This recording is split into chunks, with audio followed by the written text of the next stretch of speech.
पाकिस्तान की number 1 local pharmaceutical listed company में काफ़ी ज़्यादा पॉजिटिव अनाउंसमेंट्स आ रही हैं और इसी साल में सर्ल लॉन्च करने जा रहा है लोकलाइज्ड वर्जन ऑफ GLP-1 जिसको आप ओज़म्पिक भी कहते हैं। और इसके साथ साथ from their new biopharma facility एक दो और प्रोडक्ट्स भी लॉन्च होने जा रहे हैं। फार्मा सेक्टर की प्राइस कंट्रोल्स भी ख़त्म हो गए हैं।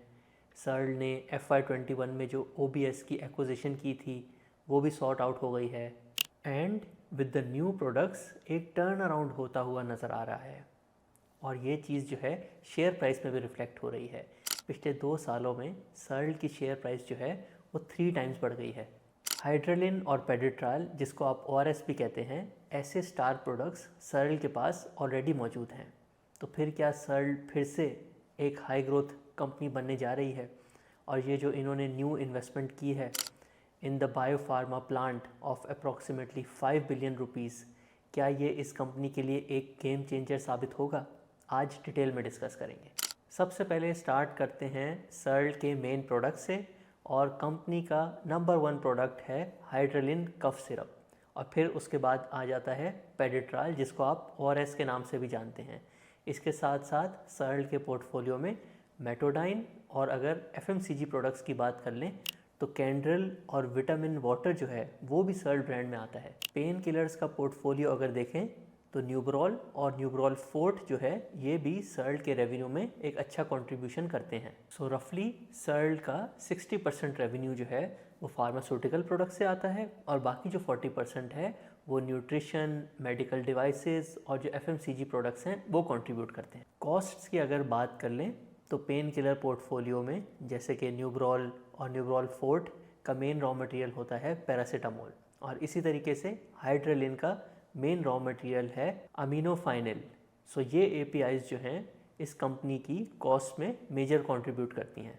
ये दोनों APIs और जो दूसरे फार्मास्यूटिकल प्रोडक्ट्स के भी APIs होते हैं वो मोस्टली ऑयल के डेरिवेटिव्स होते हैं और जैसे कि आप देख रहे हैं कि पिछले 2 सालों से ऑयल प्राइसेस नीचे आ रही हैं तो इन रॉ मटेरियल की प्राइसेस जो हैं वो भी 2022 ऑनवर्ड्स डाउनवर्ड ट्रेजेक्ट्री पे हैं। इसके साथ साथ फार्मास्यूटिकल इंडस्ट्री में पैकेजिंग कॉस्ट और डिस्ट्रीब्यूशन में जो सैलरीज होती हैं वो भी बहुत इंपॉर्टेंट कॉस्ट होती हैं। पिछले 2 सालों में फार्मास्यूटिकल इंडस्ट्री में 3 मेजर पॉजिटिव डेवलपमेंट्स हुई हैं। फर्स्ट ये हुई कि 2024 में गवर्नमेंट ऑफ पाकिस्तान ने जो नॉन एसेंशियल मेडिसिन थी उनको डीरेगुलेट कर दिया, यानी कि उनकी प्राइस जो है अब आप अपनी मर्ज़ी से सेट कर सकते हैं। सेकंड पॉजिटिव डेवलपमेंट हुई जो एसेंशियल मेडिसिन भी थी उसमें काफ़ी सारी जो है वो हार्डशिप केसेस में चली गई थी, यानी कि कंपनीज़ कह रही थी इनको तो बनाने की कॉस्ट ही जो है प्राइस से अब ज़्यादा इंक्रीज़ हो गई है तो अब आप जो है इनकी प्राइस में एक 1 टाइम रिवीजन करें। तो गवर्नमेंट ऑफ पाकिस्तान ने प्राइम मिनिस्टर के अप्रूवल के बाद जो है बहुत ज़्यादा हार्डशिप केसेस में प्राइस इंक्रीज़ भी अलाउ की। और थर्ड पॉजिटिव डेवलपमेंट वो ये थी कि इनके जो रॉ मटेरियल्स थे जो कि ज़्यादातर ऑयल से लिंक्ड होते हैं तो ऑयल प्राइसेस जो हैं वो डाउनवर्ड ट्रेजेक्ट्री पे आ गई, तो इन सब कंपनीज़ की जो कॉस्ट ऑफ रॉ मटेरियल्स थी वो भी नीचे आ गई। सो पिछले 2 सालों में जो डेवलपमेंट्स हुई हैं उससे कंपनीज़ के प्रॉफिट्स जो हैं ऑन एवरेज 3 to 4 टाइम्स बढ़ गए हैं। अब आप सोच रहे होंगे ये तो इतनी छोटी छोटी चीज़ें हैं, प्राइस थोड़ी सी बढ़ी है, कॉस्ट थोड़ी सी कम हुई है, तो इतना ज़्यादा इम्पैक्ट कैसे आ गया? होता असल में ऐसे है, आप अज्यूम करें पहले लेट से एक मेडिसिन 100 रुपये की होती थी और उसकी कॉस्ट होती थी 90 रुपीज़, तो कंपनी का प्रॉफिट होता था 10 रुपये। बट अब प्राइस जो है वो 110 रुपये हो गई है और कॉस्ट जो है 90 के बजाय 80 पे आ गई है, तो कंपनी के प्रॉफिट्स हो गए 30 rupees, 3 times increase from initial profits. और आपको तो पता है जो शेयर प्राइस है वो तो प्रॉफिट से ही लिंक्ड होती है। सो आप अपनी स्क्रीन पे देख सकते हैं कि पिछले 2 सालों में इन दोनों डेवलपमेंट्स की वजह से सर्ल का जो ग्रॉस प्रॉफिट है वो ऑलमोस्ट डबल हो गया है। इवन दो इनकी जो मेन मेडिसिन हैं उनकी प्राइस बहुत ज़्यादा इंक्रीज़ नहीं हुई, लेकिन जो कॉस्ट डिक्रीज़ का एलिमेंट था उसने भी इनके ग्रॉस प्रॉफिट्स को डबल कर दिया है। सो ये इंपॉर्टेंट कॉन्सेप्ट हमने समझ लिया और अब बात करते हैं सर्ल ने जो न्यू इन्वेस्टमेंट्स की हैं in biopharma and IV injections plant, जिन दोनों को अगर कंबाइन कर लें तो ये इन्वेस्टमेंट ऑलमोस्ट 5 बिलियन रुपीज़ की है। और फार्मास्यूटिकल इंडस्ट्री प्रोफेशनल्स बताते हैं कि इस फैसिलिटी में जो प्रोडक्ट्स बनेंगे उन प्रोडक्ट्स की मार्केट जो है आज से कुछ सालों बाद 50 बिलियन से भी ज़्यादा हो सकती है। जी हाँ, इतनी मैसिव अपॉर्चुनिटी है। इससे पहले मैं आपको मज़ीद डिटेल्स बताऊं कि ये जो न्यू प्रोडक्ट्स आ रहे हैं सर्ल की, इनकी क्या इकोनॉमिक्स है, मैं आपको याद दिलाना चाहता हूँ कि पिछले 2 सालों में PSX की एक एवरेज कंपनी ने अपने इन्वेस्टर्स को 250% प्रॉफिट कमा के दिया है। और इसकी वजह यह है कि PSX का बुल मार्केट फ्रेमवर्क ऑन है और अगले कुछ सालों के लिए भी ऑन नज़र आ रहा है। आप हिस्ट्री उठाकर भी देखेंगे तो जब जब पाकिस्तान के इकोनॉमिक इंडिकेटर्स सही डायरेक्शन में पॉइंट कर रहे होते हैं और बुल मार्केट फ्रेमवर्क ऑन होता है, तो ऑन एवरेज 30 से 35% रिटर्न जो है वो आ जाता है। और अच्छी बात ये होती है कि इन सालों में क्योंकि PKR स्टेबल होता है, तो फिर करेंसी की डीवैल्यूएशन भी बहुत ज़्यादा नहीं होती। और इस बुल मार्केट फ्रेमवर्क में अगर आप understand the business like owners की वैल्यू एडिशन कर लें तो क्या ही बात है। अगर आप चाहते हैं कि मैं आपको आपकी वेल्थ क्रिएशन जर्नी पे एडवाइस करूं, कोई सट्टेबाजी नहीं, just pure knowledge of future profit making ability of a business, click the first link in the description. अब बात करते हैं सर्ल जो अपनी बायोफार्मा फैसिलिटी में 2 न्यू प्रोडक्ट्स लेकर आ रहे हैं, उनकी क्या इकोनॉमिक्स है। फर्स्ट, वर्ल्ड फेमस GLP-1 जिसको लोग ओजम्पिक भी कहते हैं, सर्ल इस मार्केट में इस साल के आखिर तक या अगले साल के शुरू में एंटर होने वाला है। और इंडस्ट्री प्रोफेशनल्स बताते हैं जिस तरीके से पाकिस्तान में डायबिटीज़ जो है बहुत ज़्यादा है और इसके साथ साथ लोग उसकी ओरल मेडिकेशन और इंसुलिन यूज़ करते हैं, तो इस प्रोडक्ट का मार्केट साइज़ जो है आज से 5 साल बाद कुछ लोग तो कहते हैं 80 बिलियन रुपीज़ तक भी जा सकता है। ऑलरेडी 3 पाकिस्तानी कंपनीज़ GLP-1 के प्रोडक्ट्स जो है वो पाकिस्तान में लॉन्च कर चुकी हैं, जिसमें BF बायोसाइंसेस, मैक्टर और थर्ड गेट्स फार्मा जो है ये प्रोडक्ट पाकिस्तान में लेकर आ गई हैं। और आप अपनी स्क्रीन पे इन कंपनीज़ के जो GLP-1 के प्रोडक्ट्स हैं उनकी प्राइस भी देख सकते हैं। तो अगर सर्ल एक अच्छी प्राइस पॉइंट पे अपना प्रोडक्ट लॉन्च कर देती है तो ये एक मैसिव अपॉर्चुनिटी हो सकती है कंपनी के लिए। इसके साथ साथ कंपनी लॉन्च करने जा रही है डेनुसुमाब इंजेक्शंस इन 60 एंड 120 ml, और ये जो है ज़्यादातर वीक बोन्स या फिर कैंसर के लिए यूज़ होती हैं। इस पर्टिकुलर प्रोडक्ट का भी मार्केट साइज़ पाकिस्तान में अप्रॉक्सीमेटली 5 बिलियन रुपीज़ है। आइए मैं आपको बायोफार्मा प्लांट्स के बारे में 2-3 इंपॉर्टेंट चीज़ें बताता हूँ। फर्स्ट, तो ये इतना आसान नहीं होता इसके प्रोडक्ट्स को रेप्लिकेट करना। जो API बेस्ड मेडिसिन होती हैं उसमें तो आप फिर भी जेनेरिक वर्जन्स आ जाते हैं, बट इसमें जब तक आपके पास एक बायोटेक का प्लांट नहीं होगा तो आप इन प्रोडक्ट्स को ईजिली रेप्लिकेट नहीं कर सकते। और अभी तक पाकिस्तान में सिर्फ 3-4 कंपनीज ही हैं जिनका मैंने आपको बताया जिनके पास ये फैसिलिटी अवेलेबल है। और सेकेंडली, क्योंकि ऐसे प्लांट्स पाकिस्तान में अभी अभी लगे हैं, तो ज़्यादातर प्रोडक्ट्स जो ये सब्स्टिट्यूट कर रहे हैं वो पहले इम्पोर्टेड यूज़ होते थे, और इम्पोर्टेड मेडिसिन तो आपको पता है कितनी महंगी हैं। तो इन प्रोडक्ट्स पे जो कंपनीज़ के मार्जिन्स हैं वो भी काफ़ी ज़्यादा होते हैं। सो इस टेक्नोलॉजी के इनहेरेंट एडवांटेजेस ये हैं कि इसका जेनेरिक वर्जन मार्केट में लाना इतना आसान नहीं है, टाइम भी लगता है, इन्वेस्टमेंट भी लगती है इन द प्लांट। और सेकेंडली, इन प्रोडक्ट्स के मार्जिन्स जो हैं वो भी कंपैरेटिवली ज़्यादा हैं। और थर्डली, इससे फिर पाकिस्तान का भी काफ़ी ज़्यादा फ़ायदा होगा। इंसुलिन और डिफरेंट प्रोडक्ट्स जो कि बाहर से इंपोर्ट होते थे अब कम कॉस्ट में पाकिस्तान में भी बनेंगे, और उनका जो सारा टेम्परेचर कंट्रोल होता है उसके भी चांसेस बढ़ जाते हैं। सो इन न्यू प्रोडक्ट से सर्ल कंपनी में काफ़ी ज़्यादा वैल्यू एडिशन हो सकती है, स्पेशली अगर ये अपना GLP-1 वाला प्रोडक्ट जो है एक अच्छी प्राइस पे लॉन्च कर दें। और इसके चांसेस भी काफ़ी ज़्यादा हैं क्योंकि सर्ल ने एक चाइनीज़ कंपनी के साथ कोलैबोरेशन की है फॉर दिस प्लांट। और दुनिया भर में चाइनीज़ टेक्नोलॉजी आपने देखा है cost of production point of view से काफ़ी ज़्यादा कंपेटिटिव होती है। आइए अब बात कर लेते हैं FY26 की आउटलुक सर्ल की कैसी लग रही है। FY26 में तकरीबन कंपनी जो है 32 से 35 बिलियन का रेवेन्यू अर्न कर लेगी, और ग्रॉस प्रॉफिट कंपनी का होगा तकरीबन 17 to 18 बिलियन रुपीज़, और कंपनी का ऑपरेटिंग प्रॉफिट हो जाएगा तकरीबन 5 to 5.5 बिलियन रुपीज़।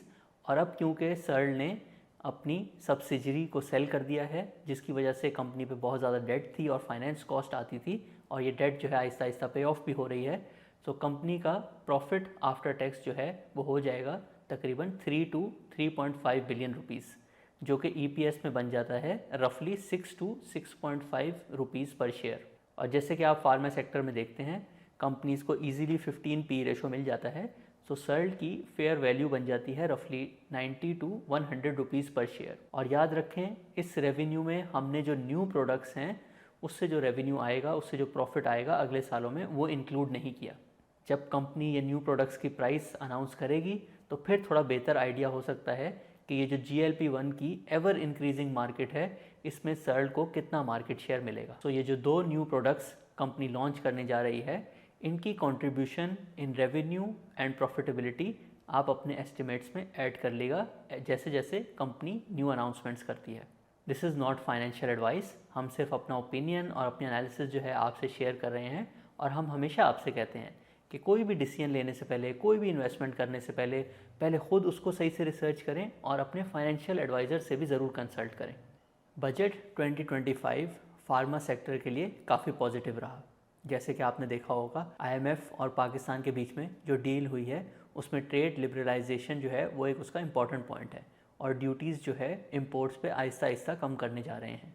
सो इसी तरीके से जो फार्मा सेक्टर के इंपोर्ट्स हैं, उनमें भी ऑन एवरेज 2 to 3% ड्यूटीज़ कम हो गई हैं, जिससे कॉस्ट ऑफ प्रोडक्शन मज़ीद कम हो जाएगी।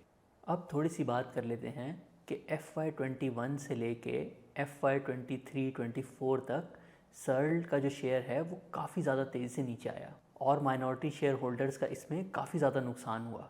सो क्या ऐसा किया था कंपनी ने जिसकी वजह से इतने मैसिव जो है डाउनवर्ड ट्रेंड में कंपनी चली गई? FY21 में सर्ल ने 16 बिलियन रुपीज़ स्पेंड करके OBS के कुछ प्रोडक्ट्स जो है उनका एक्विजिशन किया था, यानी कि रफली ये $100 मिलियन की डील थी। और इसमें जो 2 मेन प्रोडक्ट्स थे वो थे विनोफर और डेकाड्रॉन, और कंपनी का प्लान था कि इन दोनों को लोकलाइज़ करेंगे, इनकी कॉस्ट ऑफ प्रोडक्शन को नीचे लेकर आएंगे, तो फिर हमने ये जो हाई प्राइस पे की होगी एक्विजिशन के लिए वो जस्टिफाइड होगी। बट इस लोकलाइजेशन प्लान में सर्ल जो है सक्सेसफुल नहीं हुई, और ये प्रोडक्ट पहले 700 रुपये का होता था, और अगले 2-3 सालों में इसके जेनेरिक वर्जन्स जो कि 150 से 200 रुपये के होते थे वो भी आ गए। और इस एक्विजिशन को फाइनेंस करने के लिए सर्ल ने हैवी बैंक बोरिंग कर ली, और फिर जब इंटरेस्ट रेट 22% पे गए तो फिर फाइनेंस कॉस्ट ने ही कंपनी को लॉसेस में ले गई। बट फाइनली FY25 में कंपनी ने फैसला किया कि ये जो हमने एक्विजिशन किया था इसको हम 10 बिलियन रुपीज़ में सेल आउट कर देंगे। सो कंपनी ने FY21 में $100 मिलियन की ऑलमोस्ट इन्वेस्टमेंट की, और FY25 में इसको तकरीबन 35 से 40 मिलियन डॉलर्स पे सेल आउट करना पड़ा, और इस टाइम में जो फाइनेंसिंग कॉस्ट पे की वो अलग। सो इस नेगेटिव डेवलपमेंट्स की वजह से और FY22 और 23 में जो बेयर मार्केट थी, उन दोनों की कॉम्बिनेशन ने सर्ल के माइनॉरिटी शेयर होल्डर्स को काफ़ी ज़्यादा नुकसान पहुंचाया।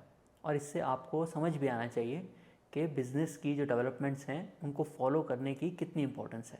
अगर आप भी ये सब सीखना चाहते हैं, for every company, every sector in easy stepwise approach, including our special framework on pharma sector, enroll in our investing masterclass 4.0, जिसकी क्लासेस जो हैं कुछ ही दिनों में स्टार्ट होने वाली हैं। सो आज हमने डिटेल में डिस्कस किया सर्ल कंपनी कैसे बायोफार्मा प्लांट में इन्वेस्ट करके एक न्यू ग्रोथ अपॉर्चुनिटीज़ जो है वो स्टार्ट करने वाली है, वो भी आपको एक्सप्लेन किया। इसके साथ साथ कंपनी को जो प्रॉब्लम्स फेस हुई in the prior acquisition from FY21 to FY25 वो भी आपको डिटेल में एक्सप्लेन किया। And now it's time to reveal the winner of our last video question, And the winner is Shahzeb. Many congratulations. और आज का question is related to circle. आपने हमें कमेंट्स में 3 चीज़ें बतानी हैं। फर्स्ट, ये वीडियो देख के आपको सर्ल का बिज़नेस अंडरस्टैंड करने में कितनी हेल्प मिली। सेकेंडली, आपने हमें बताना है कि सर्ल क्या आपके पोर्टफोलियो में इंक्लूडेड है, इफ़ यस वाई। और थर्डली, आपने हमें बताना है कि आपको क्या लगता है कि सर्ल ये जो GLP-1 की मैसिव अपॉर्चुनिटी है पाकिस्तान में, इसको कितने अच्छे तरीके से कैप्चर कर पाएगी। The best and most detailed answer in the next 72 hours will win a cash prize of ₹5000। और आप सब ने इस वीडियो को अपने एक दोस्त या अपने एक रिश्तेदार से ज़रूर शेयर करना है। हम सब ने मिल के पाकिस्तान में ये जो सट्टेबाजी की इन्वायरमेंट बनी हुई है इसको चेंज करना है, और लोगों को वैल्यू इन्वेस्टिंग और understand the business like owners की तरह इन्फॉर्म्ड इन्वेस्टिंग की तरफ लेकर आना है।